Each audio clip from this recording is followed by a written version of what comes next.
découvert des choses que je ne savais pas. Je suis absolument ravi et super excité de partager ça avec vous. Et c'est vraiment bien. Je suis très content. Donc, Wow, on a hâte j'espère d'entendre que ça. si, Docteur Sosa, moi, je vous entends pas. avec Mono, depuis assez longtemps. Donc, une des raisons pour lesquelles j'ai acheté la iTeracare, c'est à cause de ça. C'était comme, wow, ça commence avec l'eau. Puis moi, j'ai fait des choses avec Mono déjà beaucoup. Et ça, c'est une des choses. OK. En fait, il y a quelqu'un qui a parti un enregistrement déjà. Puis je vais partir le mien aussi. Merci de me rappeler ça. Recording in progress. Bon. Et voilà. Donc, comme ça, on va être sûr qu'on ne va pas manquer notre enregistrement. Et c'est vrai, comme je disais, c'est vraiment très intéressant. Il y a de la nouvelle information que j'ai appris en faisant la recherche pour cette présentation ici. Et bon, j'espère que ça va être aussi comme bénéfique et riche pour vous que ça l'a été pour moi. On a bien hâte de voir ça. Puis aussi, en même temps, ceux qui sont sur le Zoom ce soir, c'est qui est là pour la première fois? Bienvenue tout le monde. Vous êtes de quel endroit? Ceux qui ont des questions pendant la conférence, on va tous muter les micros pour ne pas nuire à l'enregistrement. Puis il y a le chat, vous pouvez écrire dans le chat après la conférence, il y a des questions. On va sélectionner ce qui est dans le chat en bas, où c'est marqué chat, là. Vous pouvez écrire là-dessus. Fait que, on va vous présenter le Dr. Sosa à l'instant. Dr. Sosa, toujours eu dans le but, c'est toujours d'aider les gens. Depuis qu'il est tout petit, qu'il a ça, puis il a décidé, la meilleure manière d'aider les gens, c'est de faire la médecine. Fait que, il est né à La Havane, à Cuba. Il a étudié la médecine, puis il a terminé son doctorat en 1998. Il y a 20 ans maintenant qu'il est émigré au Canada puis pour étudier toujours dans la médecine. Il a fallu qu'il étudie encore pendant 2 ans pour obtenir son diplôme canadien en médecine, où il a complété la résidence de médecine familiale à l'Université McGill quelques années plus tard, en 2008. Il a travaillé ensuite en médecine d'urgence pendant 7 ans en Ontario. Le docteur Sosa a pris la décision d'arrêter sa pratique de médecine occidentale en 2020. Ça fait pas trop longtemps. Puis aujourd'hui, il étudie maintenant un programme de coaching à l'Université Quantum pour apporter une autre dimension à sa capacité toujours d'aider les gens. Il se concentre maintenant sa pratique sur la création d'une santé positive avec le principe de la médecine fonctionnelle. Cela adresse la cause à la racine des maladies chroniques, le style de vie, la nutrition, le sommeil, le mouvement et notre état d'esprit mental pour l'opposition d'apporter toujours une base à la maladie, toujours pour savoir, c'est là qu'on va chercher pourquoi ça arrive, ces choses-là, des fois la génétique et tout ça. Il s'est formé aussi à l'Institut de médecine fonctionnelle. Il a aussi suivi des cours en génétique avancée pour des conseils génomiques biochimiques spécifiques adaptés à vos besoins. Fait qu'en disant, il y a réponse un petit peu à tout. Fait que Dr. Sosa a travaillé avec la compagnie DNA basée au Canada. Cela aide à expliquer pourquoi vous devez développer des problèmes lorsque vous êtes exposé à certains facteurs en fonction de votre constitution génétique. Puis je pense que je pourrais en rajouter encore. La feuille n'est peut-être pas assez longue, Dr. Sosa. Il manque qui est naturopathe, conseiller, ami de tout le monde, un beau charisme, un sourire extraordinaire. Fait qu'on vous prend sans tarder, M. Dr. Sosa à l'appareil. Voici, c'est à toi, Dr. Sosa. Merci Mario, merci beaucoup, merci. Tu me fais rire et tu me fais rigoler pendant que j'entends ça. Ça me fait du bien. Mais en même temps, je suis tellement comme humble, comme comment on dit ça en français? Humble. Humble. Tellement humble de pouvoir en fait avoir accès à toute cette richesse d'informations et la partager avec vous d'une façon assez simple. Donc, merci beaucoup, ma belle gang d'innovateurs, des gens qui sont comme à l'avant-garde de bien se sentir et de bien mener leur vie. Donc, je vais commencer par partager mon écran.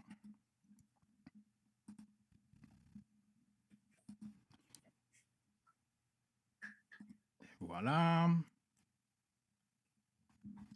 Et bon, on a titré notre présentation aujourd'hui La science de l'eau et au-delà. Et même, en fait, même si j'allais penser d'aller plutôt au-delà, comme encore plus loin que ce que j'ai fait aujourd'hui, c'était quand même assez long. Et il y a certaines facettes de l'eau que je n'ai même pas été capable d'aborder dans cette présentation. Donc, il y a encore de la place et d'autres opportunités pour parler encore de l'eau. Donc, on va se focuser vraiment sur tous les côtés comme toxicologie, comme ce qui est toxique dans l'eau, puis comprendre tout ça. Donc, on va commencer par notre table des matières. Donc, on va commencer à aborder c'est quoi notre composition corporelle d'eau. Et on va aussi parler des différents termes et définitions par rapport à l'eau. La définition de l'eau fonctionnelle, et c'est là où je suis allé comme so happy. I was like, what? De l'eau fonctionnelle, c'est ça que je fais. Moi, je suis un médecin qui fait de la médecine fonctionnelle euh, et tout est fonctionnel chez moi. Et en fait, je ne savais même pas qu'il y avait une eau fonctionnelle. Puis ça m'a fait comme backflipper vraiment 4 fois. Je ne suis même pas capable de faire ça, mais wow. Dans ma tête, c'était comme wow. Donc, on va poursuivre avec c'est qui veut de l'hydrogène? C'est qui veut de l'hydrogène? Et ça, c'est une question qu'on va répondre dans les autres slides. On va aussi voir c'est quoi les polluants principaux dans l'eau. On va voir les fluorures, les bromes, les chlorures et les deutériums. Et en fait, le deutérium, c'est une des highlights des substances que je connaissais, j'avais entendu ce mot-là.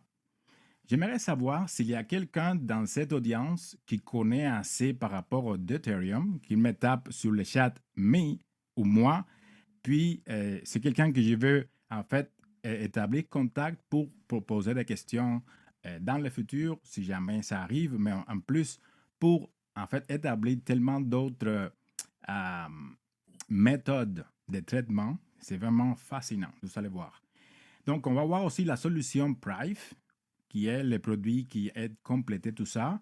Puis, on va finir avec des petites remarques et des messages à retenir. Donc, c'est quoi notre composition corporelle d'eau? Et moi, j'avais parlé auparavant de tout ceci. Je parle souvent à tous mes patients qu'on est fait d'à peu près 60%. 70%, c'est quand même assez ambitieux. J'ai jamais vu quelqu'un qui a un niveau d'eau dans l'analyse de le dispositif que j'ai pour mesurer l'eau. J'ai jamais vu 70%. Moi, j'ai jamais atteint 70% moi non plus. Mais Je suis pas capable. dans nos structures, les muscles sont 75% eau. Notre cerveau, c'est 80% eau. Notre sang, c'est 85% eau. Et nos cellules sont 90% d'eau. Donc, une cellule, c'est surtout de l'eau.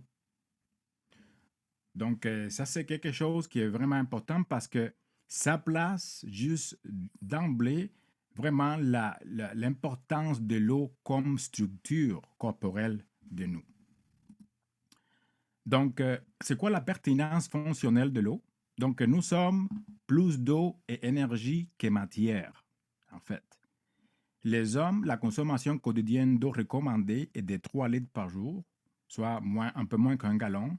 Pour les femmes, la quantité d'eau quotidienne recommandée est de 2,2 litres, soit un peu plus d'un demi-gallon. Mais généralement, moi, quand je vois des chiffres comme ça, c'est vraiment, moi, je ne crois pas nécessairement ça parce que nos besoins d'eau vont dépendre aussi de l'environnement où on est. On est des êtres en équilibre avec l'environnement et sinon, si on est dans un endroit qui est plus chaud ou plus humide, ça peut changer, ça va changer combien d'eau on perd. Si l'eau est sec et chaud, c'est sûr qu'on va perdre beaucoup plus d'eau que si on est comme à l'ombre et dans un endroit qui est comme plus froid et humide, ou frais et humide. L'eau est les ressources les plus importantes pour toute vie sur Terre. La vie commence dans l'eau, la vie a commencé dans les océans et la vie humaine commence dans l'utérus, dans l'eau. Donc, l'eau est composée d'oxygène et d'hydrogène. L'eau élimine les toxines du corps et maintient les cellules hydratées. Et l'eau lubrifie les articulations du corps aussi. L'eau transporte les nutriments vers les cellules et l'eau aide les processus de digestion des aliments dans nos corps. Donc vraiment, l'eau, c'est vraiment le véhicule biologique le plus important pour faire arriver, pour que la vie arrive, ça se passe.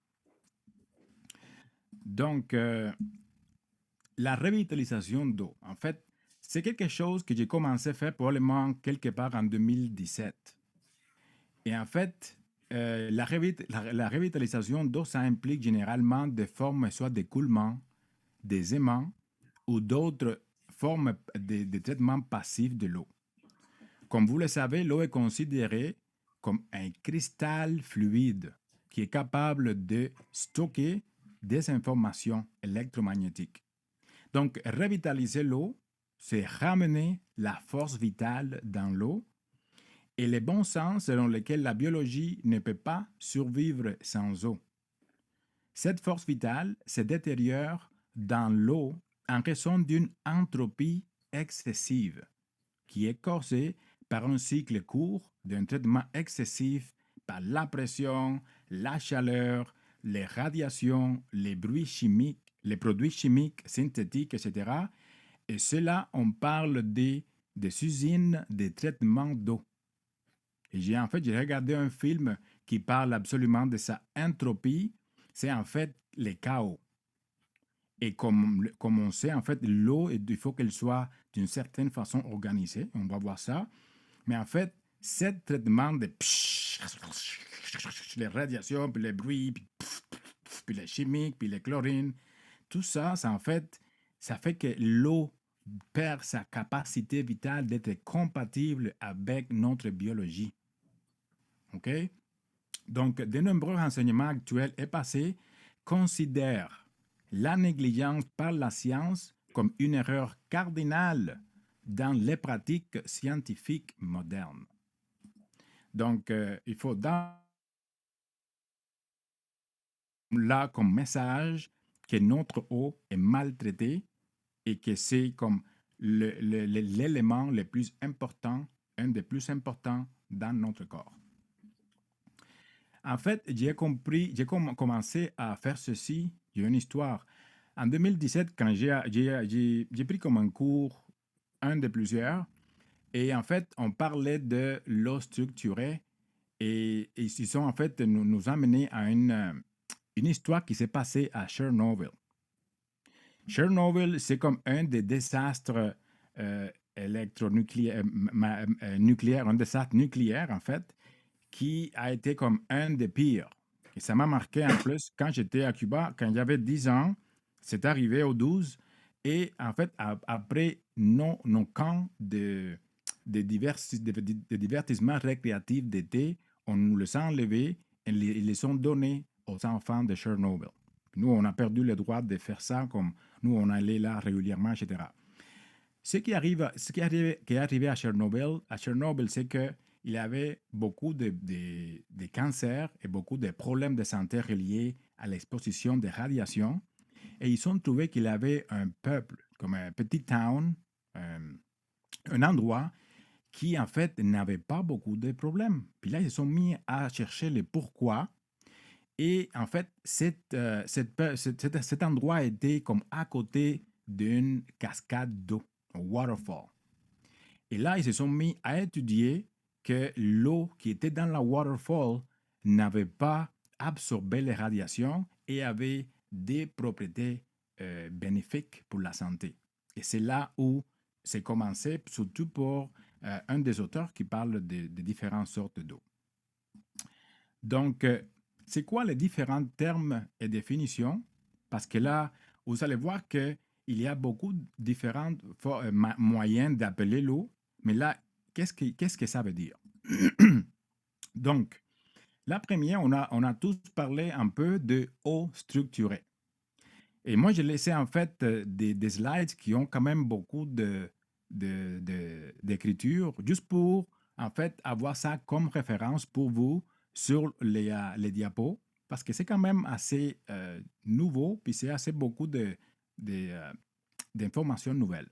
Donc, l'eau structurée est un terme ambigu et largement utilisé dans le marketing d'aujourd'hui qui implique de l'eau fonctionnelle. Et là, on va voir en fait, on va finir avec les concepts de l'eau fonctionnelle. Mais on va en fait aborder tous ces concepts et qu'est-ce qu'il manque pour que ce soit vraiment considéré ou que ça soit assez exact par rapport à l'eau, à la définition de ce qu'on voit. Donc, il n'y a pas de vérification actuelle et c'est largement accepté pour les termes d'eau structurée. Le terme est probablement beaucoup trop vague pour être utilisé de manière objective. Okay? Puis on va voir pourquoi. Donc, l'eau hexagonale. L'eau hexagonale est utilisée en Asie, ces termes-là, qui proviennent des travaux dans la résonance magnétique, là, sous le microscope l'eau de Mu Sik John et d'autres auteurs aussi qui ont fait des études avec ça. En fait, ils ont surtout étudié l'eau par rapport aux interactions électromagnétiques et à leur altération passive. Donc, ils parlent beaucoup de toutes les bonds entre, comme les liens chimiques entre les molécules d'eau et comment ça crée des domaines d'information localisés. Et c'est ça qui garde l'information électromagnétique. Donc ça, comme c'est vraiment un monde comme on peut se perdre là-dedans. Mais en fait, l'eau hexagonale, je pensais que l'eau idéale et plus biologiquement comme compatible était de l'eau hexagonale avec une molécule qui a 6 côtés. Mais en fait, ce n'est qu'une partie de la structure totale de l'eau qui est en fait hexagonale. Donc, par conséquent, ce n'est pas un terme universel pour décrire l'eau dans toute son intégralité. Donc, le prochain, c'est l'eau activée. Si on a utilisé ça, l'eau est utilisée par certains pour décrire l'eau fonctionnelle, en traitant généralement des travaux avec de la résonance magnétique, comme les spin the water, puis ils vont en fait voir comment les protons s'arrangent comme la cause principale du changement de structure et du comportement de l'eau. Les protons, qui est comme la charge positive. Et généralement, c'est associé aux méthodes d'électrolyse de base et spécifiques. Donc, l'eau chargée, l'eau activée, c'est surtout généralement par rapport à la charge. Okay? Donc, il y a tellement de différentes équipes puis de différentes personnes qui ont étudié l'eau qu'ils sont pris comme de différentes directions de point de vue académique. Et la définition d'eau fonctionnelle, c'est ça qui est en fait le plus satisfaisant. Donc, la prochaine, c'est la easy water. Easy water, c'est un terme inventé par Gerald Pollack. Et en fait, lui, il décrivait l'interaction des charges de surface entre les substances qui sont hydrophiles, qui sont attirées par l'eau, et hydrophobes, qui rejettent l'eau, et c'est souvent l'interface des gras, avec des changements des propriétés relatives dans l'eau. Donc, easy water, Gerald Pollack talked about the fact that, en fait, l'eau qui est easy, c'est c'est de cette eau-là qu'on est fait. Parce que là, il parlait que, oui, l'eau peut être une gaz quand ça s'évapore, l'eau peut être liquide quand elle est à température ambiante, l'eau peut être solide quand elle est congelée, mais là, quand il y a, par exemple, les mois passés, pendant on avait, par exemple, de la pluie et il faisait 0, en fait, c'est comme de la sludge. de la sludge, l'eau, c'est encore liquide, mais il y a des cristaux dedans. Donc, il appelle ça de la easy water parce que, en fait, c'est cette eau-là qui est comme soit en train de s'évaporer, en train de se geler, en train de changer d'état, que ça devient une eau qui est en fait plus flexible du point de vue hydrophile et hydrophobe. Donc, lui aussi, il est allé pas mal loin dans tout ce qui est l'eau et la structure de l'eau. Et il a dit que c'est ça, la easy water. Par exemple, si je trouve qu'un de mes patients ont de la basse pression, je te dis, écoute, tu vas prendre du sel de pink Himalayan salt, puis on va mettre une quantité comme ça, puis on va mettre de l'eau jusque-là. Ce qu'on a là, ça va être quasiment comme une gelée. C'est de l'eau qui est très, très, très salée, mais qui est comme solide, qui est comme d'une texture différente. Et ça, c'est de l'eau dont on est fait, puis ça, c'est du easy water. Donc, on prend une coupe de zip, puis on suit avec de l'eau qui n'a pas tous ces sels-là. Et en fait, ça va aider à structurer l'eau. Le sodium, c'est un des éléments qui est très important pour structurer l'eau de façon bénéfique pour notre biologie. Donc, l'eau chargée, en fait, on a déjà parlé, puis l'eau à double lisse. L'eau à double lisse, j'avais jamais entendu ça. C'est un terme qui provient de la découverte récente des particules d'eau solides, molles dans l'eau à température ambiante, sur un microscope à force atomique, puis ils font des dilutions extrêmes qui provoquent des effondrements des charges électriques, donc un mouvement d'intégration vers l'intérieur. Moi, j'avais jamais entendu qu'il y avait des petites particules solides dans l'eau qui, en fait, ont quasiment la même forme fractale que notre ADN. Donc, c'est l'eau forme également de nombreuses autres formes solides à température ambiante. Et c'est peut-être une des plus grandes découvertes du siècle, une fois corroborée, et comme ça va prendre un peu plus de temps pour bien mûrir et comprendre tous ces concepts-là. Mais ça, c'est aussi une autre forme d'eau qui est absolument très, très importante pour la biologie humaine et animale. Donc, j'étais absolument ravi du fait qu'il y avait de l'eau fonctionnelle. J'étais comme, what? OK, bon, on continue. De l'eau fonctionnelle, oui, c'est une chose. Donc, l'eau ne peut être considérée que fonctionnelle, comme les aliments, parce qu'elle a des effets bénéfiques sur une ou plusieurs fonctions de l'organisme humain. Donc, soit va améliorer les conditions générales et physiques et ou diminuer les risques d'évolution des maladies. Donc, il faut que ça soit de la bonne eau. Ensuite, donc en fait, c'est quoi la source? La source que j'ai utilisée pour faire la plupart de toute cette information-là, c'est un article écrit par M.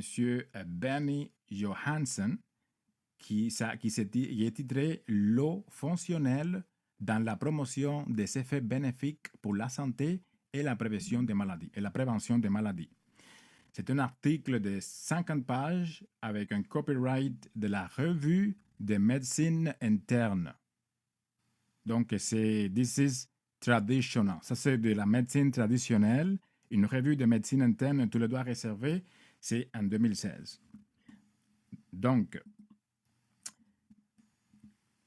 moi, j'étais absolument ravi du fait que there is a Functional Water Association qui a été fondée au Japon en 1931. Donc, ceci, c'est vraiment pas nouveau. En 1960, l'eau fonctionnelle a été appliquée aux soins médicaux. Ils ont commencé à utiliser. En 1966, en fait, les ministères de la Santé et du Bien-être au Japon ont en fait traité des maladies gastro-intestinales avec de l'eau fonctionnelle. Puis en 1984, la science des aliments fonctionnels a reçu des fonds de recherche pour l'étude des aliments fonctionnels ou des aliments à des fins de santé spécifiques par le gouvernement japonais. Donc, comme l'eau est en fait un nutriment, Ben et Johansson s'est en fait focusé dessus, puis ils ont fait toutes sortes d'études avec l'eau fonctionnelle.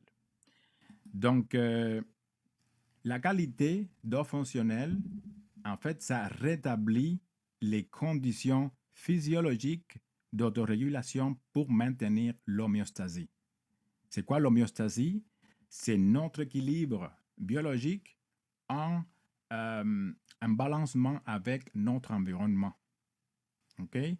L'eau fonctionnelle favorise l'état de santé et à partir duquel les traitements et la fonction physiologique ont été scientifiquement démontrés et aussi c'est reproductible. Okay? L'eau fonctionnelle répond aux exigences d'un aliment fonctionnel. Donc vraiment, pour que ça soit considéré un aliment fonctionnel, ça va vraiment répondre aux exigences des aliments qui améliorent la santé, etc.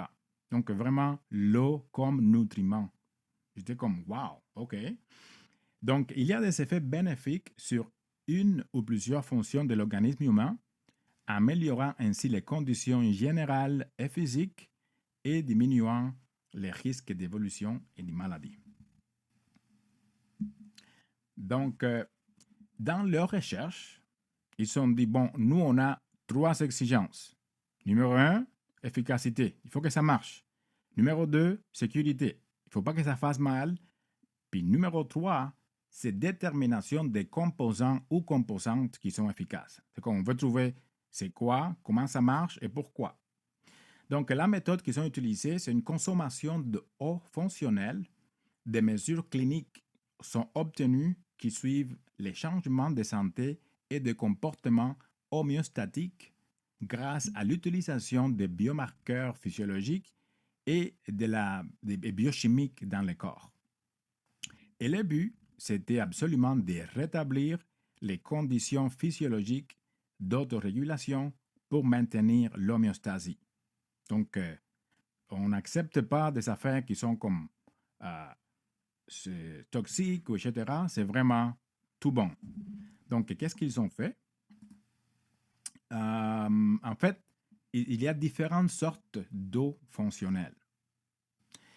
Et l'eau réduite électrochimiquement. Qu'est-ce que ça veut dire l'eau réduite? En fait, l'eau réduite, ça veut dire que tous les endroits où il y a la possibilité d'avoir de l'hydrogène et de l'oxygène, tous ces endroits-là sont comblés avec les bonnes molécules. Puis on va voir pourquoi dans les prochaines slides, pourquoi ça c'est important.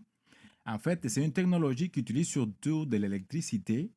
Ils utilisent de la électrocoagulation, etc. pour nettoyer l'eau. Et en fait, ils vont avoir des avantages spécifiques en dépendance des méthodes qu'ils utilisent. Donc, ça, c'est l'eau réduite électrochimiquement. Ça inclut du courant. L'eau réduite naturellement, comme on avait dit, c'est des sources naturelles. C'est des rivières, c'est des waterfalls, des cascades, etc. C'est de l'eau qui est en mouvement, qui reçoit le soleil. Et ça, c'est comme une des choses les plus importantes. Donc, l'eau minérale fonctionnelle, c'est en fait une eau qui a été reminéralisée intentionnellement pour imiter le plasma. C'est quoi le plasma? Donc, notre sang, une fois qu'on le prend et on enlève 200 ml, on le fait en centrifugé et en fait, ça sépare les globules blancs, les plaquettes et les globules rouges. Et ce qui reste, c'est le jus de notre sang, ça s'appelle plasma. Plasma, c'est de l'eau avec des minéraux et des protéines. L'eau fonctionnelle, en fait, doit avoir les caractéristiques les plus proches du plasma autant que possible, probablement sans les protéines. Donc, on continue avec l'eau minérale cohérente fonctionnelle. Je répète, l'eau minérale cohérente fonctionnelle, c'est l'eau qu'il faut avoir dans notre corps le plus. Donc, il faut que l'eau soit minéralisée. Puis c'est quoi que ça, qu'est-ce que ça veut dire qu'elle est cohérente? Donc, en fait, ça veut dire que la structure, elle est organisée et il n'y a pas d'entropie, il n'y a pas de chaos. OK? Comment est-ce qu'on fait notre eau cohérente, vortex? C'est ça que j'ai fait depuis très longtemps. Dans ma petite bouteille, je mets le creamer à café, là. Bzzz. Puis là, je spin mon eau, puis ça crée un vortex. On voit les torus d'énergie dans l'eau. Boum! Cette eau-là, elle est extrêmement et super cohérente des points de vue structure et énergisée. Donc, agitation, congélation, décongélation, c'est Poland qui avait parlé de ça aussi, évaporation, condensation. Donc, les changements d'état de l'eau, ils vont fomenter ou favoriser l'organisation de l'eau. Audio sonication, même avec du son, l'eau s'organise. On peut jouer du Mozart dans notre eau, puis l'eau sera plus, en fait, cohérente et fonctionnelle pour nous. Il y a des systèmes capillaires, des systèmes de filtration capillaire, il y a des champs électromagnétiques qui oscillent, il y a de l'agitation de l'eau avec des oxydes métalliques, et aussi l'influence de la lumière solaire cohérente à faible entropie après le passage sur une bouteille bleue. En fait, les bouteilles bleues qui reçoivent l'eau vont faire de l'eau cohérente. OK? Mais en fait, toutes ces méthodes-là, à moins que ça soit de l'eau qui est comme dans une espèce de milieu naturel, n'incluent pas la minéralisation, à moins qu'il y ait comme des oxydes métalliques, etc. OK? Donc, c'est important de comprendre les concepts comme la cohérence, la présence de minéraux et toute la structure en général. Donc, la prochaine, c'est l'eau minérale des profondeurs océaniques.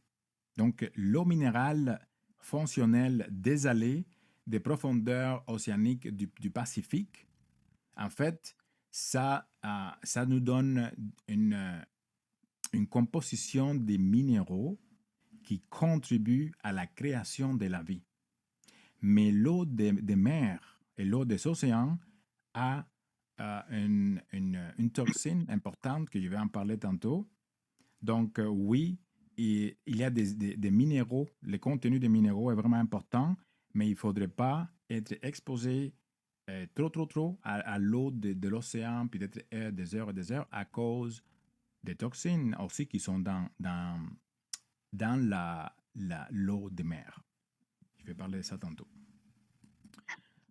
Bon, on est arrivé aux études. Donc, on avait dit Natural Reductive Water. C'est comme l'eau, il faut qu'elle soit réduite. OK? L'eau réduite, elle est prête à donner des électrons. OK? Donc, on a vu ici de l'eau naturellement réduite. En fait, 163 patients, un demi-litre par jour pendant 2 semaines. Oh, amélioration des symptômes abdominaux. OK, merci. Encore une autre, il y en a 320 personnes pour du diabète type 2. Ils ont bu 2 litres par jour pendant 6 jours. Et en fait, l'hémoglobine glyquée est descendue. Bonjour, avec de l'eau. Wow, OK. Encore une autre, le diabète type 2, 65 patients, 2 litres pendant 2 jours. La blood sugar decrease, la glycémie a diminué. Donc, l'hypermie aussi, comme le cholestérol, avec 50 patients, les mêmes méthodes. Donc, le cholestérol et les triglycérides diminuaient, juste de l'eau. Donc, ici, on a 29 et 100 patients avec du type 2. L'intervention ici, 2 litres par jour pendant 6 mois pour le diabète. la 8-hydroxyguanosine enzyme, c'est un enzyme qui, en fait, ça amène les marqueurs des dommages au DNA dans nos cellules. Donc, c'est comme une grande alarme. La 8-hydroxyguanosine, cette enzyme-là, quand elle est haute, des points de vue métaboliquement, on est pas mal compromis. Puis bon, il est amélioré. C'est amélioré. Donc ici, encore du diabète type 2, 100 personnes, 2 litres par jour pendant 10 mois.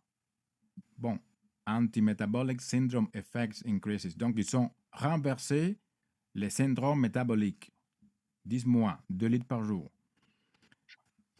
Tap water, l'eau de tap, normalement, pour une personne qui, en fait, il y avait 19 et 47 études pour, en fait, un problème de basse pression. C'est comme il y a des gens qui ont leur système de fight or flight qui est comme tellement à plat qu'ils ne peuvent même pas générer une tension artérielle qui est bonne. C'est à peu près 400 millilitres, une single dose. Puis ça a augmenté la pression artérielle. Et en fait, le ordinary tap water, la tap water normalement aussi, dans les sujets en bonne santé, en fait, ils sont aussi donnés un demi-litre une fois seulement, puis ils ont trouvé que la fréquence cardiaque avait diminué et aussi que la variabilité cardiaque, qui est un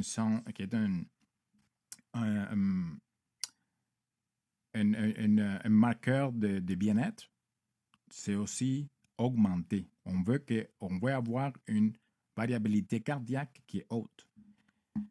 Bon, on est rendu à l'eau fonctionnelle minérale. Donc, 15 personnes en bonne santé, puis l'ont donné 100 millilitres. C'est pas beaucoup, ça. C'est quand même un petit volume.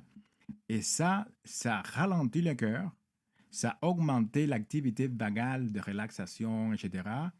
Ça a augmenté les systèmes immunitaires au niveau des mucoses, comme dans la bouche, dans les guts. Et ils ont fait des marqueurs pour ça. Puis ça a stabilisé tous les systèmes autonomes les nerveux. OK? Donc, ça, c'est. Je vous appelle l'attention que c'est comme juste 100 millilitres, quasiment comme un petit verre d'eau qui a donné tous ces bénéfices-là. C'est quand même assez remarquable. Donc, la Functional Coherent Mineral Water, c'est ça qui est comme la meilleure.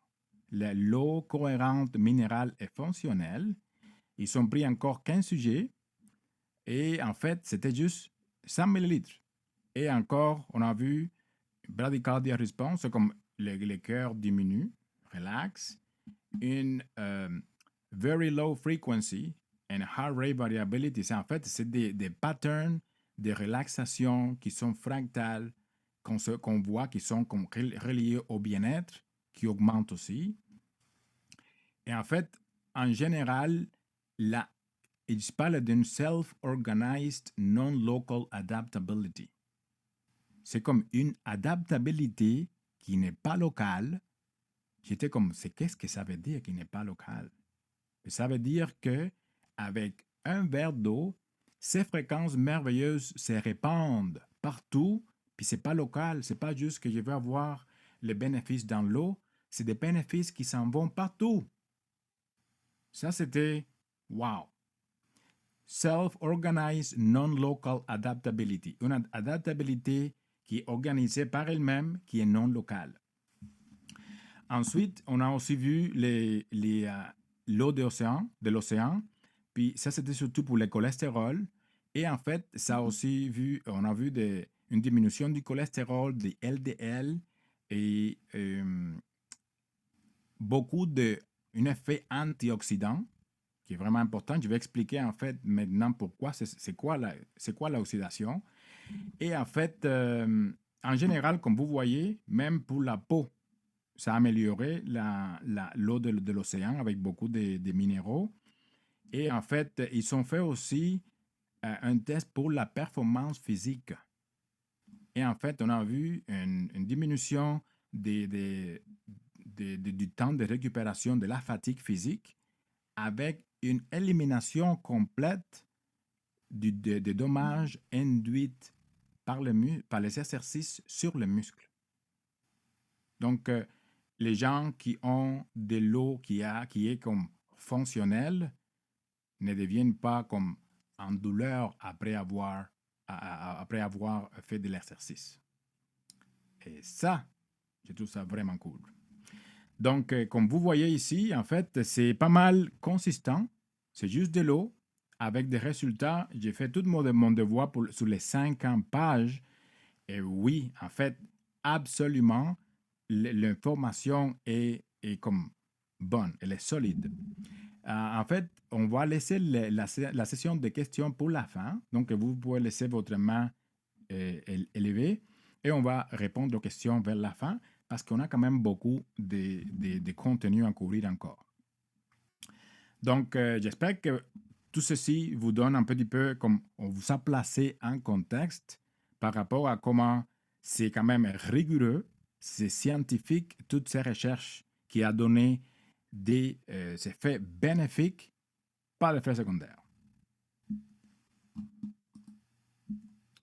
Bon, donc on dit que l'eau idéale, c'est de l'eau réduite.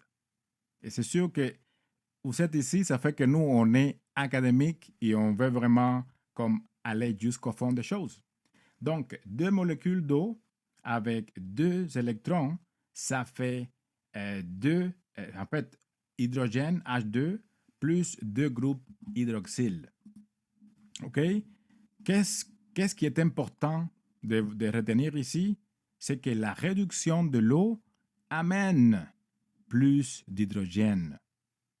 La réduction chimique de l'eau amène plus d'hydrogène. Qui veut de l'hydrogène? Et pourquoi? Donc, ça, c'est une des raisons les plus importantes. Qui veut de l'hydrogène dans notre corps? OK? En fait, pourquoi? C'est qui veut l'hydrogène? C'est notre cellule.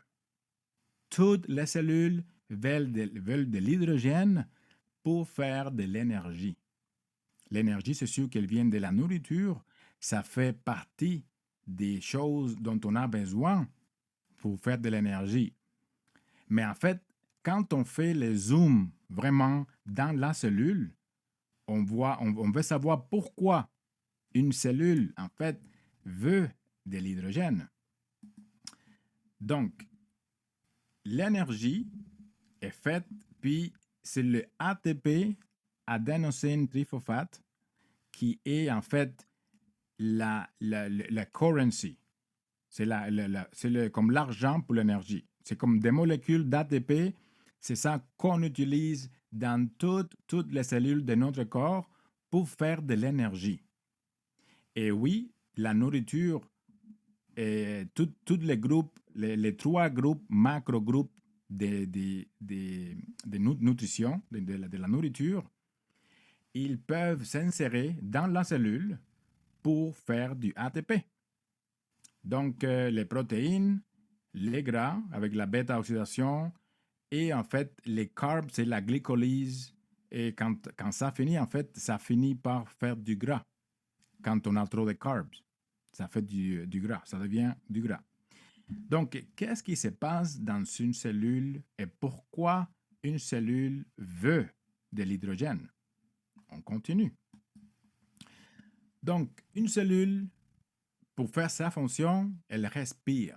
Puis la respiration, c'est en fait beaucoup de réactions chimiques qui produisent aussi certaines substances qui sont toxiques.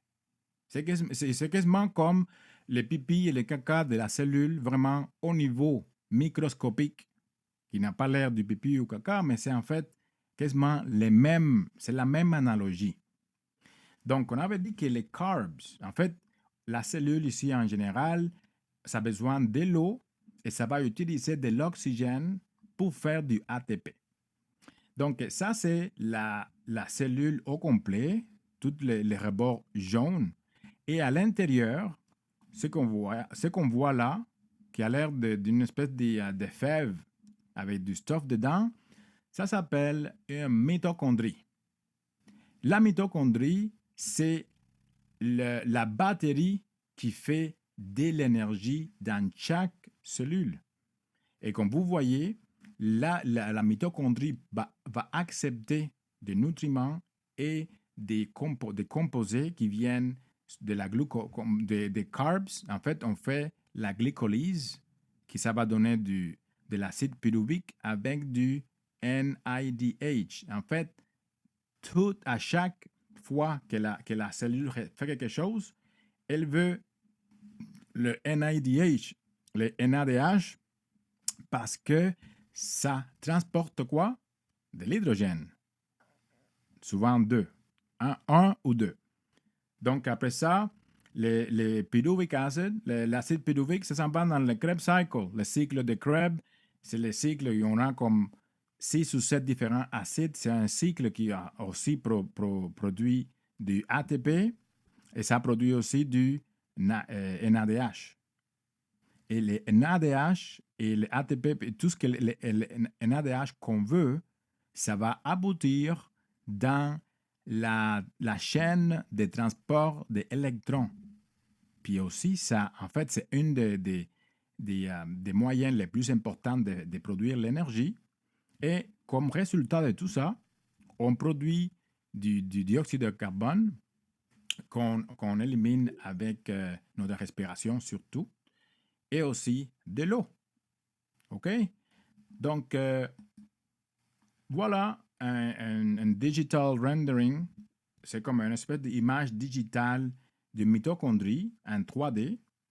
Et en fait, on voit ici qu'il y a, même si ça, on voit une membrane extérieure, une membrane intérieure, puis un espace, il y a du DNA, ce qui est comme tout coily, c'est du ADN mitochondrial. C'est le seul autre organelle qui a du ADN à lui-même, à part le nucléus de la cellule.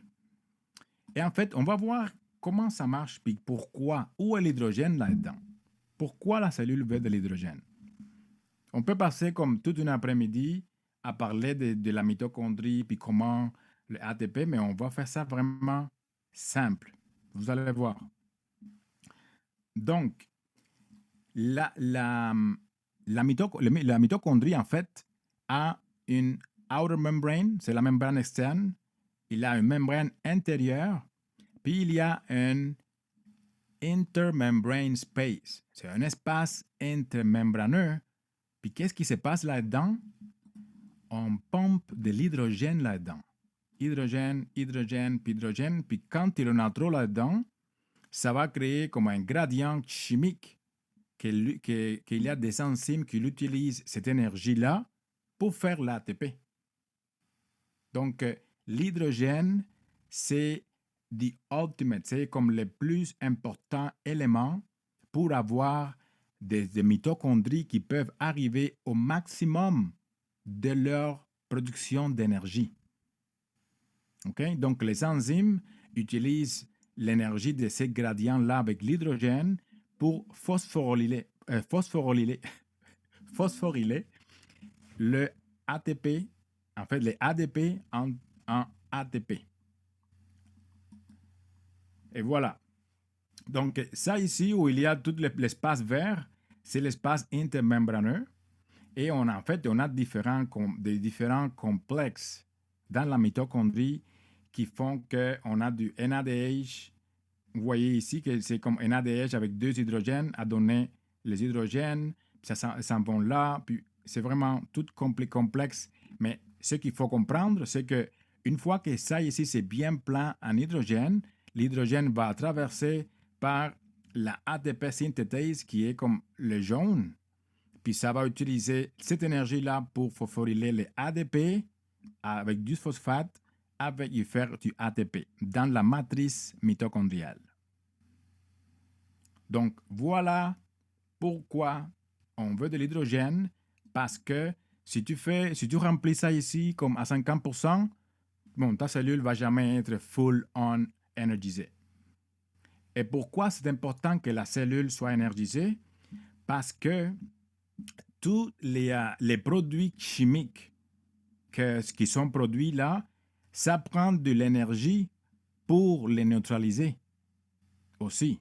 Donc, si l'énergie de la cellule est basse, la cellule devient comme un petit peu oxydée. Il y a des niveaux plus élevés des substances qui sont toxiques. Puis là, ça fait comme des cellules fatiguées qui deviennent des cellules zombies qui finissent par se reproduire de façon anormale, que le système immunitaire finit par les attaquer. Donc, c'est ça, c'est là où tout commence, du point de vue inflammation, du point de vue développement du cancer et aussi des maladies chroniques. Donc, on continue. Les espèces de pipi caca dont je parlais tantôt, en fait, on appelle ça des radicaux libres. Et ils peuvent venir de la cellule de la respiration. Il y a notre métabolisme fait aussi de ces déchets-là, et il faut l'éclairer, ça prend de l'énergie. Donc les enzymes, plus il y a quand même des expositions qu'on a comme aux radiations, à la chaleur, etc. Et ça augmente aussi la production de substances toxiques en protection de ça. Donc il y a un système dans la cellule pour garder ça comme en bon terme. Donc, on utilise des enzymes comme la superoxydase mutase, etc. Les glutathions, c'est les plus grands détoxificateurs de tout notre corps et il est aussi vraiment impliqué dans ça, mais ça va prendre de l'énergie pour le faire. Tous les enzymes, tout le monde prend de l'énergie pour que ça se passe. Donc, la vitamine E et la vitamine C, c'est des systèmes des antioxydants. La vitamine A aussi, même l'acide urique et les polyphenols comme le resveratrol, etc. Donc, il faut garder cette espèce de balance vers comme le stress, les substances qui produisent le stress, il faut les garder au plus bas possible.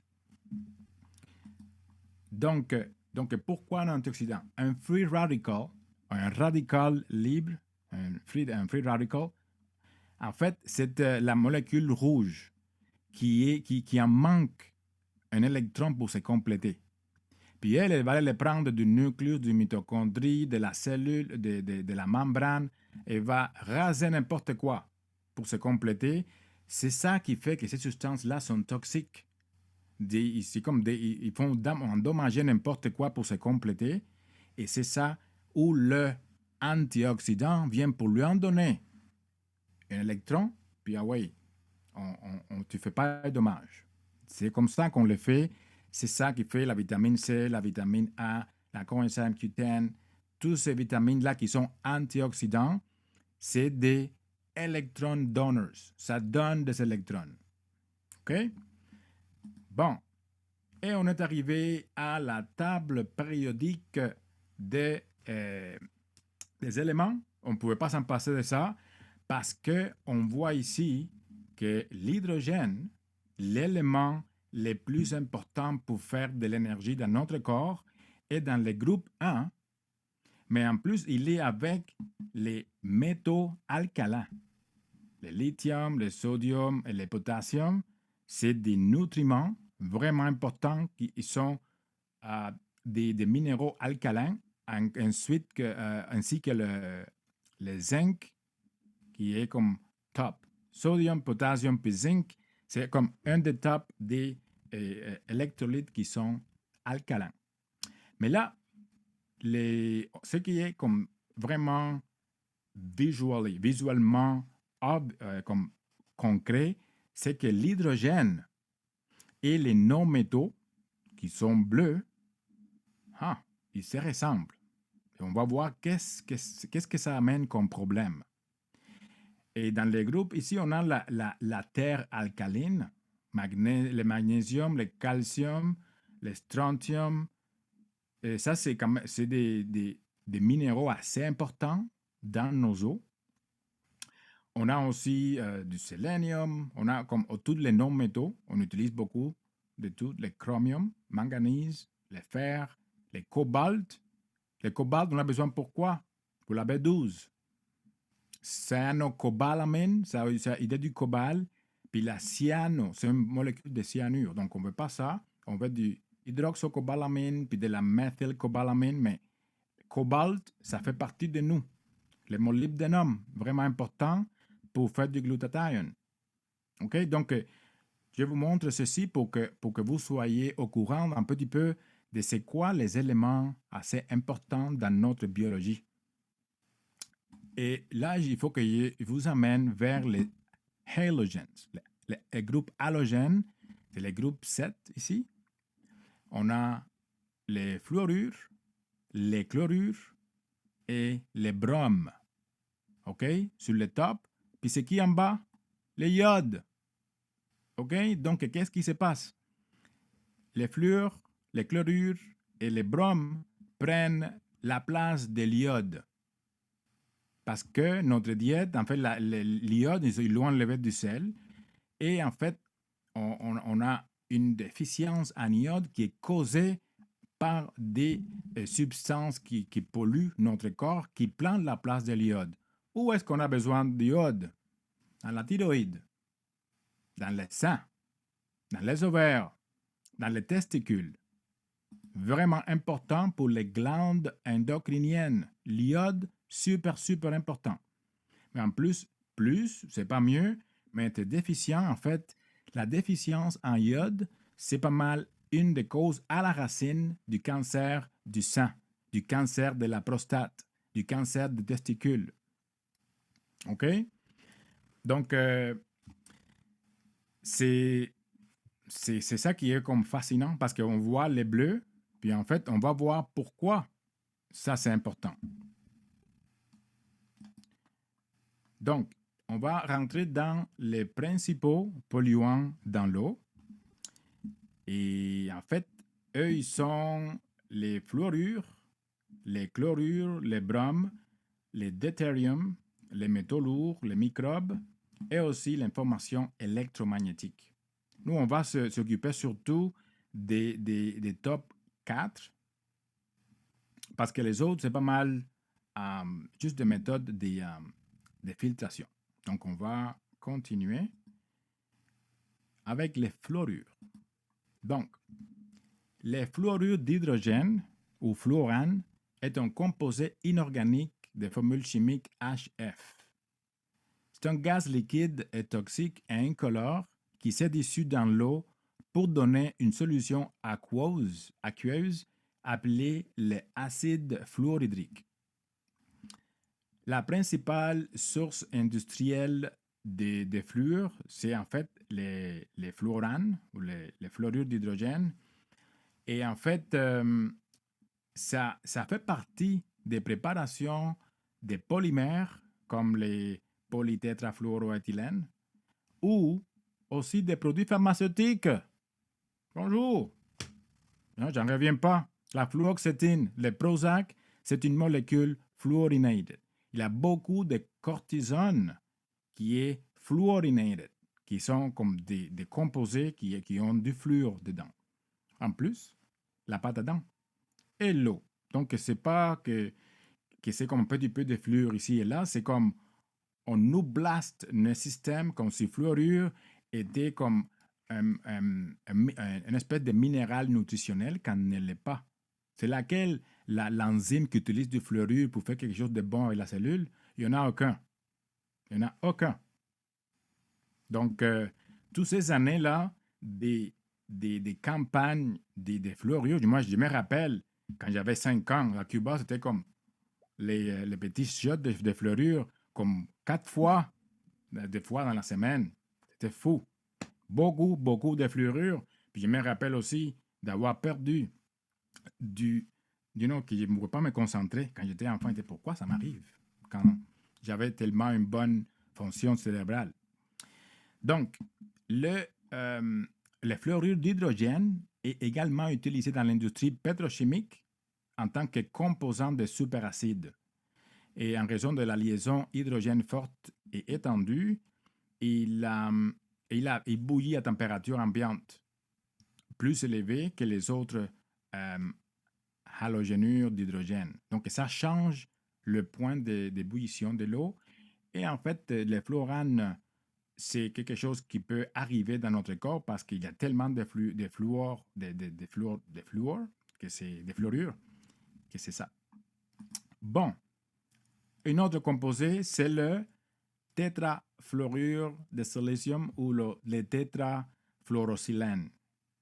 C'est comme 4 molécules de fluorure avec une molécule de silica. C'est un gaz qui n'a pas de couleur et le point d'ébullition est à peu près à 4 degrés. Donc, c'est une molécule tétraédrique et corrosive. C'est encore toxique. Donc, l'acide fluoridique et le dioxyde de silicium, ça réagit pour produire un autre acide qui s'appelle l'acide hexafluorosilicique. Puis en 2001, à New Jersey, ils ont en fait communiqué que c'est une substance dangereuse qui peut brûler la peau et les yeux et elle est mortelle en cas d'inhalation. OK? Donc, en fait, pour ne pas vous remplir la tête trop de ça, en fait, les fluorures peuvent prendre la place de n'importe quelle molécule où il y a du chlorure ou du bromure. C'est des grosses molécules, puis on voit qu'il y a juste une molécule d'hydrogène. C'est ça qu'on veut. 2 d'oxygène, puis le reste, c'est du fluorure, c'est des affaires qui sont toxiques. Donc, il y en a une belle liste et il n'y a vraiment pas grand-chose de bon so far, jusqu'à maintenant, à dire du fluorure. Donc, l'acide hexafluorosilicique, ça va libérer les fluorures d'hydrogène lorsqu'il s'évapore, donc il présente des risques similaires. L'inhalation de vapeur peut provoquer une inflammation des poumons, puis du liquide dans les poumons. Et les fluorures d'hydrogène, ça attaque les verres, donc glace, puis aussi comme les produits là, avec lesquels on fait comme les stoves, puis des pannes, etc. Ça va l'attaquer, puis ça va faire aussi des compounds qui sont vraiment weird. Puis la dose létale de ça, c'est 400 mg par kilo. Donc, c'est super toxique, puis c'est sûr que nos gouvernements sont comme à produire ça en masse. Donc, la fluorose dentaire, c'est en fait à cause de ça, à cause d'un excès de fluorure. En fait, c'est qu'ils disent que les fluors, c'est bon pour les os. C'est comme, oui. Pourquoi c'est pas bon pour les dents? Donc, voilà. Ça fait des changements dans le dépôt de calcium, puis toute la minéralisation dentaire est comme perturbée. Donc, il y a une controversie qui, en fait, nos gouvernements partout au monde nous ont poussé ça comme si c'était du « Ah oui, les caries, c'est bon pour le caries, c'est bon pour le caries. » Ben écoute, c'est comme 25%. C'est ça qu'ils disent. Mais en plus, si ça comme, va ruiner ma thyroïde qui est comme vraiment très proche de ma bouche, moi, je ne le veux pas. Et en fait, et puis le reste qu'ils parlent, c'est que les gens n'ont pas d'assurance puis que les fluorures, c'est cheap. C'est pas vraiment des raisons biologiques pour mettre les fluorures partout. Puis les opponents, enfin, on dit que seulement 10% des adultes ont de la fluorose dentaire, puis 50% des enfants ont les dents toutes mélangées à cause de ça, comme dérangées à cause de ça. Donc, en Europe, on a une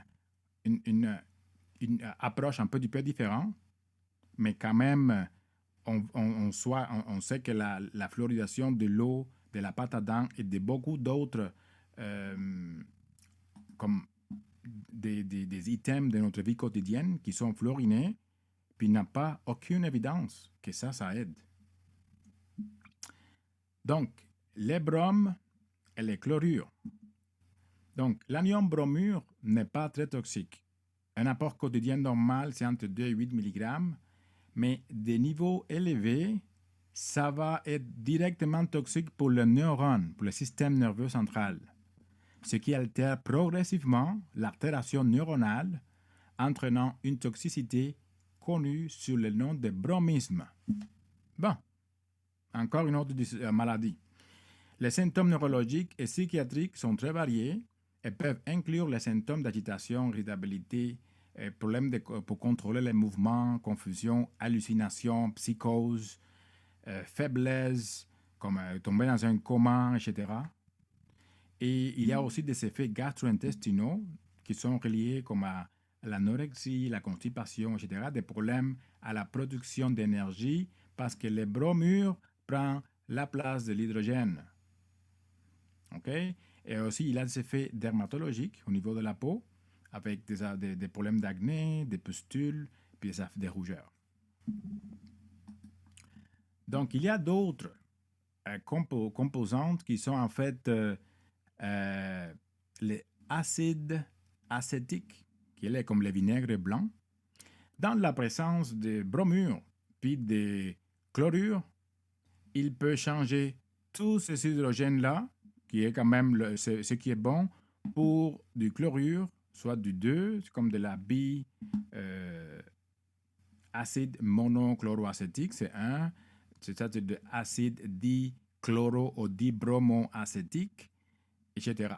Tu en as 3, donc rien de bon, tous ces HAA5, ils sont tous toxiques. Donc, toute la place de l'hydrogène peut être remplacée par du chlorure et du brome. Donc, les trichlorométhanes, les trihalométhanes, que c'est en fait avec la molécule de méthane, qui est le gaz naturel. Et en fait, c'est une molécule de carbone avec 4 molécules d'hydrogène. Et on peut faire toutes sortes de variations avec ça. Tu peux remplacer avec 3 chlorure, trichlorométhane, dibromochlorométhane, comme tu peux avoir du chlorure et du bromure. Et tout ça, c'est vraiment pas de bonnes nouvelles pour nos cellules. Donc, les risques pour la santé des acides alloacétiques et des trihalométhanes, c'est les cancers et c'est les... donc, en fait, surtout du cancer de la vessie, les cancers colorectales. Puis, en fait, les sous-produits de la chloration peuvent être liés à des dommages au cœur, aux poumons, aux reins, au foie et au système nerveux central. J'ai vu ça tellement dans l'urgence, des enfants en bonne santé qui arrivent malades. Qu'est-ce qu'ils ont fait? Ah, j'étais toute la journée dans la piscine. OK. Donc, puis l'autre chose, c'est des problèmes de reproduction, parce qu'on a parlé de comment l'iode est important pour nos glandes reproductives, et les bromes et les chlores et les fluors prennent la place de l'iode. OK? Donc, l'eau, un bas poids de naissance et une diminution du coefficient intellectuel, etc., tout ça serait lié à tous ces produits-ci.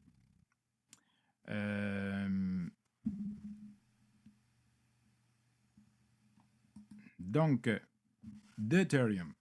Moi, je suis absolument... C'est la première fois que j'entends ça.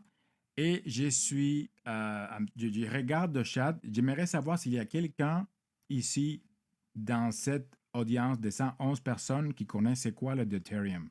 Moi, je n'avais jamais entendu ça. Si vous connaissez, tapez yes ou oui.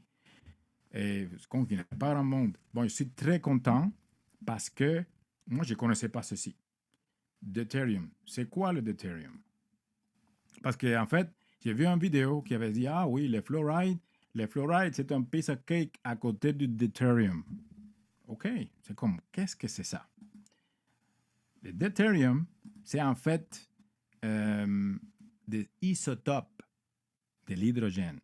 C'est un isotope c'est quelque chose qui ressemble à la molécule, mais que la composition des protons et des neutrons, donc en fait, une particule a des neutrons, des protons, puis des électrons tout autour le tour. Donc, il y a 3 sortes d'isotopes d'hydrogène. On a le protium, c'est ça qu'on veut, c'est ça l'eau qui est vraiment bien disponible du point de vue biologique pour nous. Le deutérium, en fait, à la place d'avoir juste un proton, a un proton et un neutron, ce qui fait que cet hydrogène-là, il est plus lourd. OK? Et l'autre, le tritium, c'est un proton et 2 neutrons. En fait, c'est ça qui est radioactif. Puis là, nos gouvernements s'amusent à en fait faire réagir le deutérium avec le tritium pour faire des bombes. Des bombes nucléaires, puis des réacteurs, etc. Donc, une molécule de eau lourde a 2 atomes de deutérium à la place de 2 atomes de protium, qui est l'eau légère ordinaire. À titre de comparaison, l'eau ordinaire, en fait, ne contient qu'environ 156 atomes de deutérium par million d'atomes d'hydrogène, ce qui signifie comme un 0,0156% des atomes d'hydrogène qui sont de type lourd. Donc, oui, ça fait partie, mais ce n'est pas la majorité. Donc, ce qu'il faut vraiment retenir, c'est que l'eau lourde est déficiente en hydrogène élémentaire qui est utilisable par nos cellules.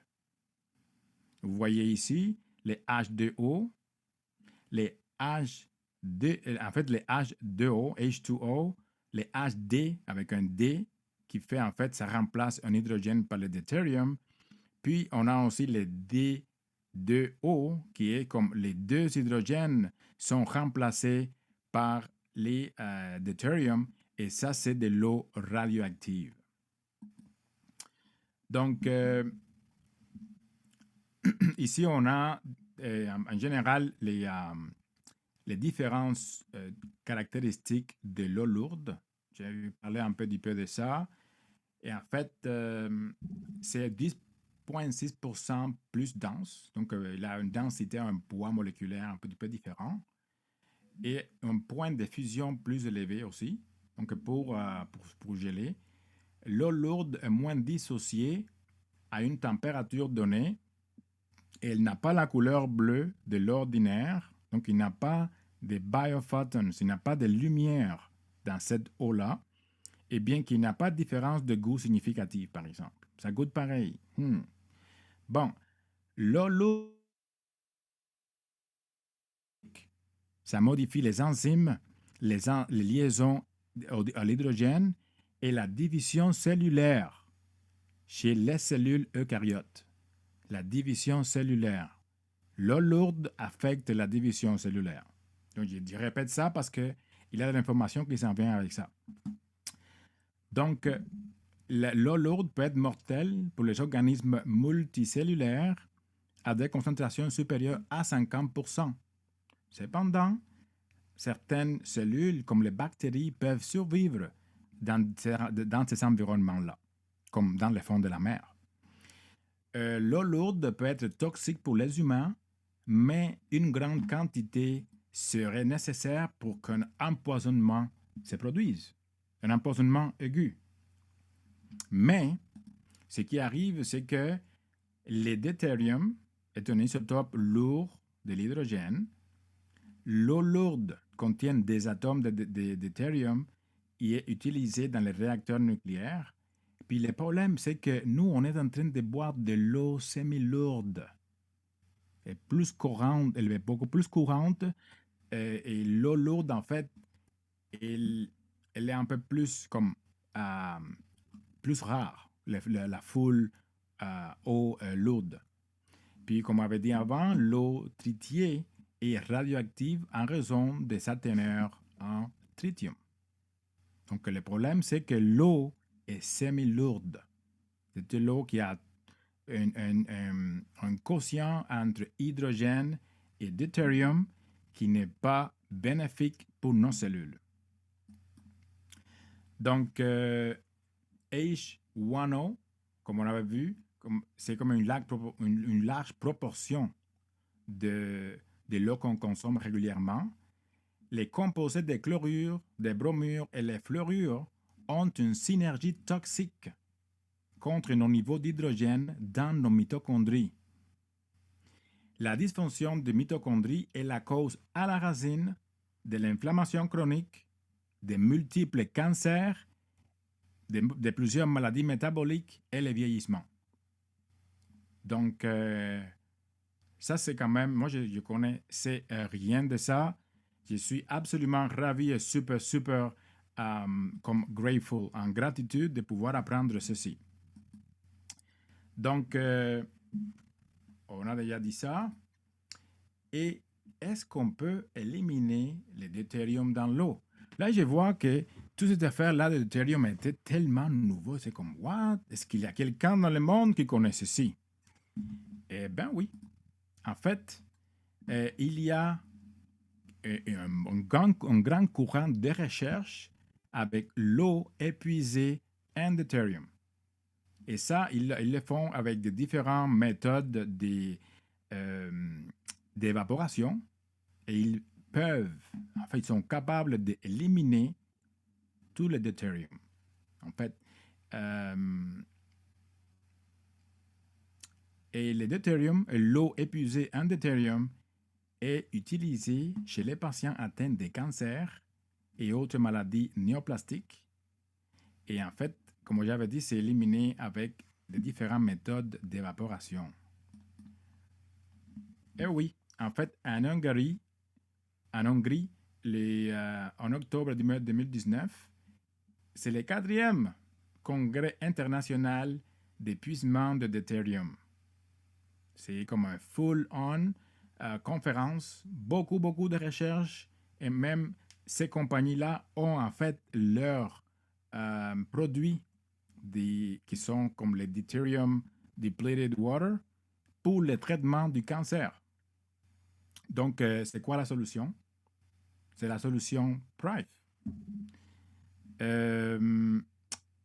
En fait, avant de rentrer ici, j'ai oublié de placer ici qu'il y a une compagnie en Hongrie qui a en fait toute une gamme et plusieurs autres comme, organisations qui sont vraiment poussées dans l'étude de l'hydrogène comme leader anti-cancer, anti-vieillissement, puis guérir le métabolisme. Donc, anti-tumor research, primary metabolic diseases, etc. J'ai oublié de traduire cette diapo. Donc, là, on arrive à la solution Prive. Là, on a compris que l'eau, il faut qu'elle soit fonctionnelle. Pour qu'elle soit fonctionnelle, il faut qu'elle ait des caractéristiques spécifiques. Et nous, on va voir comment Prive fait ça. Donc, on a la bouteille Seven Wonders, les 7 merveilles. Et en fait, on va voir qu'est-ce que ça fait, c'est quoi les 7 merveilles de ces produits. Je l'ai reçu il y a 3 jours et j'ai commencé à boire de l'eau hydrogénée. Et en fait, je suis très content de ça. Donc, la première merveille de ce qui fait la différence de cette bouteille Seven Wonders, c'est que ça augmente l'hydrogène dessus dans l'eau. Donc, c'est des pierres, en fait, qui est dans le fond. Quand on met l'eau, ça va dégager et réagir naturellement et libérer de l'hydrogène. Ça fournit de l'énergie tout en améliorant la pathologie des troubles de la mitochondrie. Et ça aide ceux qui ont traité avec la radiothérapie puis la chimio. Ça aide vraiment beaucoup pour les gens qui ont des problèmes reliés à ça. Cette eau, avec beaucoup d'hydrogène, est anti-inflammatoire. Ça possède des propriétés antioxydantes pour éliminer les agents oxydants potentiellement nocifs dans un organisme vivant. Il peut traverser la barrière hémato-encéphalique, donc ça va à l'intérieur de neurones et agit contre les maladies cérébrovasculaires, cardiovasculaires, les cancers, le métabolisme et les maladies et troubles réparateurs. Donc, l'hydrogène, est-ce qu'il ralentit les processus? C'est l'hydrogène qui ralentit les processus de vieillissement de notre corps. Et il est stocké dans nos tissus et nous projette des dommages de radicaux libres qui accélèrent le vieillissement. Donc, la deuxième merveille, c'est que ça réduit la taille moléculaire de l'eau. Ça fait que les grands amas qui sont organisés, ça va devenir linéaire, mais les molécules d'eau sont en fait en plus petites, ce qui va favoriser qu'ils rentrent dans la cellule. Les trois. Donc, en fait, on dit que l'eau réduite, il faut que l'eau soit réduite. Et quand l'eau est réduite, elle a un potentiel d'oxydoréduction. Des lectures positives, ça indique que tu as comme une espèce de device, une équipe pour en fait faire un estimé de c'est quoi le potentiel avec un chiffre. Et si c'est comme dans les plus, ça veut dire que l'eau est contaminée parce que c'est en train de prendre tes électrons à toi. Puis des lectures négatives, c'est ça qui, en fait, c'est ça qu'on veut. Puis ça nous dit que l'eau est moins contaminée. Une lecture la plus négative signifie plus d'avantages antioxydants dans l'eau. Donc, avec la bouteille de O7 Wonders, les lectures du potentiel oxydoréduction sont entre moins 300 à moins 700 avec une moyenne qu'on veut autour de 500, qui est comme plus comme dans les milieux. Donc, le potentiel d'oxydoréduction négatif dans l'eau alcaline crée des antioxydants élevés, ce qui est bon pour les humains et les animaux. Donc, l'eau est alcaline et ça fournit une eau qui ne dépasse pas un pH de 10. Et en fait, l'eau, les avantages, comme on avait dit, c'est comme le pouvoir antioxydant. Et le pH de notre tract gastro-intestinal, ça va entre 5 à l'estomac et 8,5 ailleurs, comme dans le petit intestin. Et la cavité gastrique est fortement acide afin de décomposer les aliments qui y transitent. Donc, c'est quoi le pantoloc, le pantoprazole? C'est un inhibiteur de la pompe à hydrogène dans l'estomac. C'est un inhibiteur de la pompe à hydrogène dans l'estomac. Ça fait que ça annule l'acide gastrique. Donc, ces médicaments-là amènent toutes sortes de problèmes sur the long term, sur le long terme à cause de la depletion, l'épuisement d'hydrogène dans l'estomac, puis le manque d'acide dans l'estomac, ça fait des dégâts comme dans le petit intestin et le reste. Des études montrent que la viscosité du sang ou l'efficacité du sang circulant dans les vaisseaux est améliorée et l'eau est neutre sur l'échelle du pH.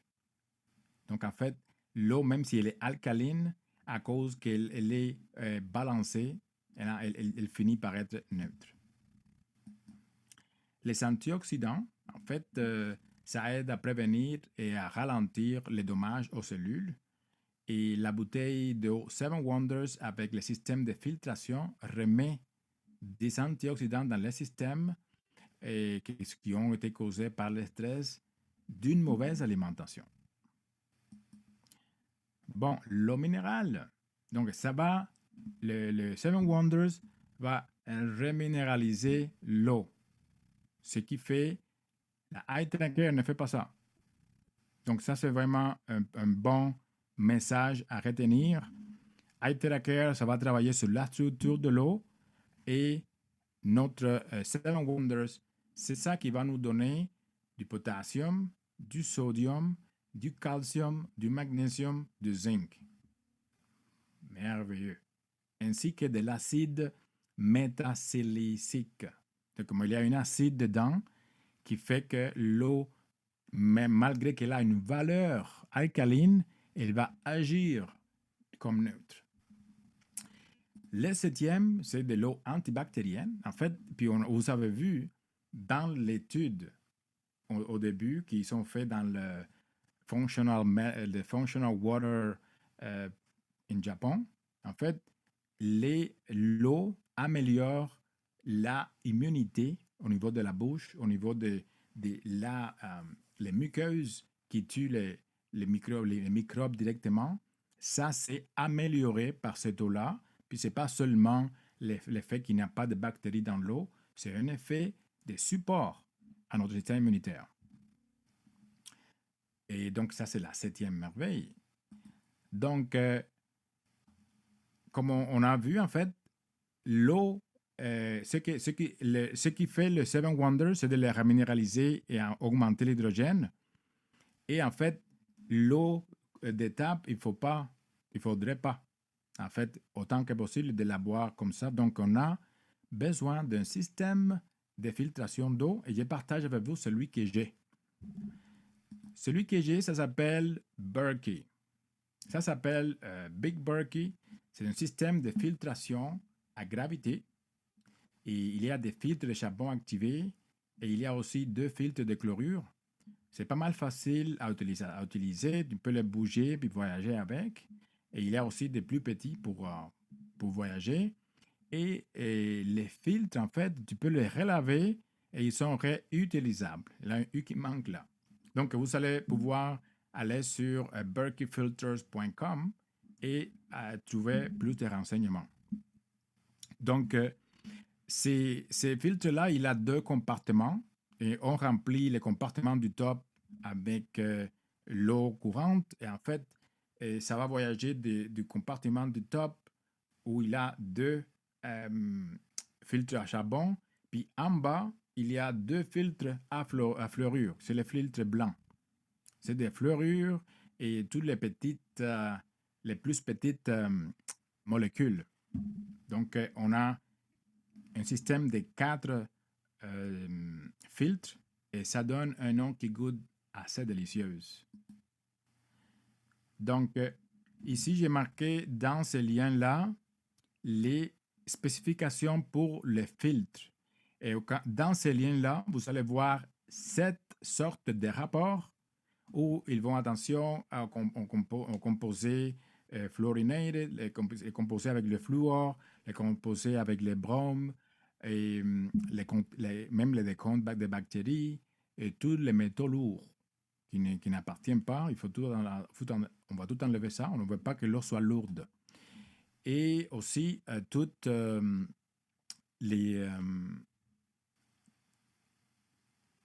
l'information en général de toutes les études de troisième, c'est comme third party research qui a été pour valider ce système-là de filtration. Donc, ici au Canada, j'ai le Berkey, quand j'ai acheté les miens en 2017.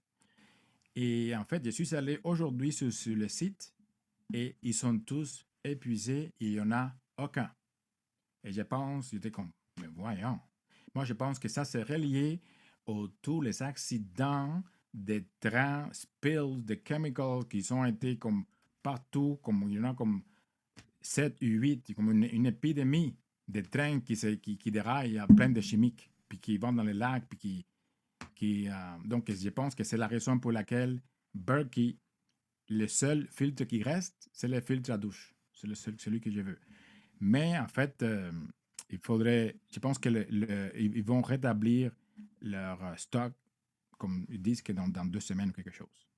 Mais juste pour que vous sachiez que c'est en très, très haute demande. Donc, on est arrivé presque à la fin et je vais faire quelques remarques. Donc, l'eau idéale pour tous les sets biologiques est optimale quand elle est fonctionnelle avec les caractéristiques suivantes. Il faut que ça soit réduite, il faut qu'elle soit minéralisée et il faut qu'elle soit énergétiquement cohérente. L'eau déminéralisée n'est pas fonctionnelle. Je n'ai jamais vu quelqu'un qui boit de l'eau distillée qui est en train de se sentir bien. Ils ont entendu quelqu'un. Si vous êtes ici ce soir, il n'y a personne qui va vous raconter cette histoire par rapport à votre eau. Vous savez c'est quoi qu'il faut faire. Numéro 1, il faut filtrer avec un système de filtration qui est bien certifié et validé. Numéro 2, on utilise notre appareil iTeracare, puis ça va amener toute la cohérence au maximum. Il n'y a rien qui va comme mettre l'eau plus cohérente et organisée qu'une iTeracare blower. On n'en connaît pas d'autre qui est mieux. Et le step 3, il faut éliminer le deutérium de notre corps avec de l'hydrogène et ça va prendre la place directement. Et en fait, il faut les minéraux pour que l'eau soit full-on fonctionnelle. OK? Donc, je pense que c'est pas mal ça. Merci beaucoup de votre attention. Voilà, vous avez les diapositives. Et ici, il y a mes renseignements. Et si vous voulez être en contact avec moi, ça me fera plaisir. Dès que j'aurai le temps, c'est pas mal occupé. Donc, merci beaucoup et on est ouvert aux questions. Comme je disais, Dr. Sosa, la feuille que j'ai lue tantôt, il n'avait pas encore assez. C'est assez incroyable. Merci. Ce qu'on boit, dans le fond, l'eau est acide. Puis les gouvernements, je pense qu'après la COVID, ils ont demandé aux gens qui fabriquent l'eau, à tous les traitements des eaux, ils ont monté l'acidité de l'eau à 5. Fait qu'il faut vraiment faire attention. Il faut se nous regarde tout le temps ce qui se passe aujourd'hui. Fait qu'on va essayer de se sauver les fesses avec notre super eau hydrogénée. Est-ce que toi, au début, il faut hydrogéner l'eau, oui, mais je pense qu'il faut la structurer avant, après ça, on l'hydrogène. Hein? C'est ça que j'ai fait. J'ai la structure avant, j'ai l'hydrogène après. Mais là, j'étais en train de regarder ces instructions de la bouteille Seven Wonders. Puis ça accepte de l'eau chaude, de l'eau bouillante même, parce que je sais que l'eau très très chaude augmente encore la libération d'hydrogène. J'ai vu une espèce de vidéo, en fait, Do It Yourself, Your Hydrogen Water. Puis oui, il avait du magnésium, il avait comme des éléments qu'il mettait. C'était un processus, là, on va le faire. J'ai un Seven Wonders, je suis bon avec ça. Mais de point de vue, l'ordre, je pense que c'est quand même la dernière chose que je ferais, c'est l'hydrogène parce que ça ne reste pas. L'hydrogène, ça s'évapore dans l'eau, like on the spot. Tu fais ça, tu la verses, puis tu la bois immédiatement. L'eau, elle reste là, puis dans une couple d'heures, il n'y aura plus. Et dès que tu la laisses se reposer, elle va commencer à perdre de la force comme de l'hydrogène. Ça veut dire que tu ne peux pas l'amener chez toi ou travailler avec, la boire dans 4-5 heures ou 6 heures, avoir perdu son intensité. Probablement, elle en a perdu, mais ça serait encore mieux que de ne pas le faire. Probablement. OK. Wow. On n'a pas vu quelqu'un qui connaît le deutérium, mais rien que le mot deutérium, c'est comme détérioré. Hein? Right? C'est vraiment pas bon. Je sais, c'est comme deutérium. Pourquoi est-ce qu'ils ont caché ça? Pourquoi c'est pas partout? You know, c'est des affaires qui nous font sentir un peu trahis. Moi, je me sens trahi si on me ment comme ça. Ben, c'est parce que maintenant, on lit les étiquettes, puis qu'est-ce qu'on lit, c'est qu'est-ce qui est une portion de ce qu'ils nous disent, mais c'est assez hallucinant. C'est pour ça que le monde sont tous malades, puis ils posent des choses, par rapport de ce qu'on ne sait pas. Des fois, il faudrait mieux pas le savoir, mais je pense qu'avec Iteracare, puis l'eau hydrogénée, puis prendre soin de nous autres un pas à la fois, puis c'est ça. On va tous s'entraider, puis c'est le fun d'avoir ta passion, puis ton sourire nous nous communiquer ces informations-là parce qu'on en a besoin. On est ignorant puis pas à peu près. Hein? Quand on sait Merci ça, beaucoup. wow! Je vais Extraordinaire. arrêter l'enregistrement et on va continuer avec les questions. Je ne sais pas si dans le chat, j'avais des questions. En fait, Eugénie, c'est la première à soulever sa main et elle est prête pour poser sa question. Vas-y. Vas-y, ben, good. Ben, merci pour toute cette belle information-là. Moi,